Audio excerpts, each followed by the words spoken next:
My name's David Foote. I'm the CEO of a family-owned company, Australian Country Choice, based in Brisbane but operating across most of southwestern Queensland.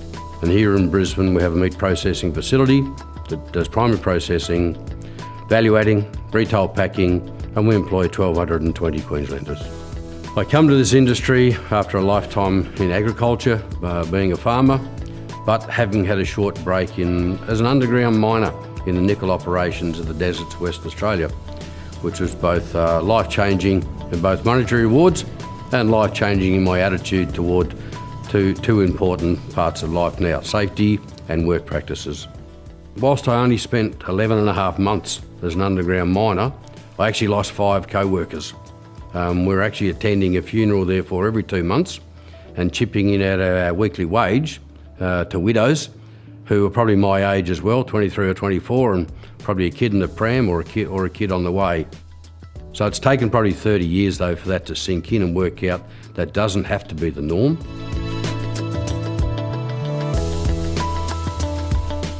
ACC took over the Cannon Hill site back in 2000, and it would be fair to say that probably the safety culture in the site and the workforce at that time may have been at a near all-time low.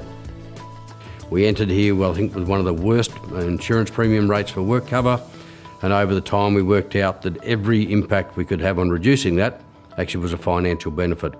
So within 3 years of taking over the site, we actually managed to reduce our initial premiums by 50%. That financial benefit not only gave us more productivity and less lost time, it also created some dollars to start to develop some safety processes and importantly install some safety equipment across the site and maybe bring the site up, which has been here in existence for 90 years, to a more modern level of a workplace. Whilst ACC strives and we talk about best practice, we talk about leadership, we want to be at the front, we want to be a good role model, we're not perfect. We are not incident free. We've had 2 major incidents in the last 10 years that involved either a forklift incident here at the factory and a serious injury to a young lady, and we've had a more recent amputation of one of our feed mill operations out in rural. The amputation incident out of the feedlot, which is in quite a small workforce community where they all live together and work together, was dramatic. The district was flooded. We actually couldn't get any ambulances in or out. We couldn't get traffic in or out. The only helicopter in the district was 6 hours away. So we've actually had to provide medical assistance on site to a major amputation. And the emotional impact that had on staff is still telling today. In fact, some of our staff are still receiving counsel over that incident more than a year later. The incidents give you a constant reminder, are you doing everything that you can? Have you got every yellow line painted on the ground? Have you got every sign up that you can? Is your production management team really responding to your safety management team? Or are your safety people, are they just going around doing the tick and flick? Or actually being able to drive change cultures? But what you got to do, you actually got to give your safety team the confidence that they are of equal importance and standing in your work structure as the production people.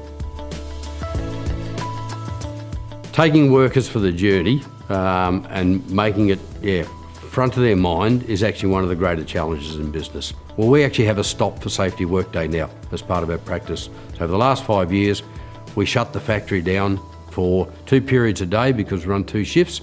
And we actually try, instead of the boss ear bashing them, because that's what bosses do, we actually bring in outsiders to try and deliver a message and a different message each year. So we stop the factory, they get lunch. Now it's 500 people, it's not an easy process feeding 500 people. And we bring on a speaker. We've had Mal Meninga when he was safety ambassador. We're trying to use people other than the boss banging the table to get a message across that we actually care about you. And if we care about you, maybe you'd like to care about you a little bit more as well. The CEO in any organisation has to lead the safety challenge in their business. Otherwise, it's just lip service or people doing what they feel they have to do. If it doesn't come from the top, it'll take twice as long to get to the bottom. First thing is, don't give up. It's not easy. Don't do it because you have to, do it because you want to. But you aren't on your own. There's a whole group of businesses out there that are prepared to help and pitch in, so you're not on your own and it's worth doing.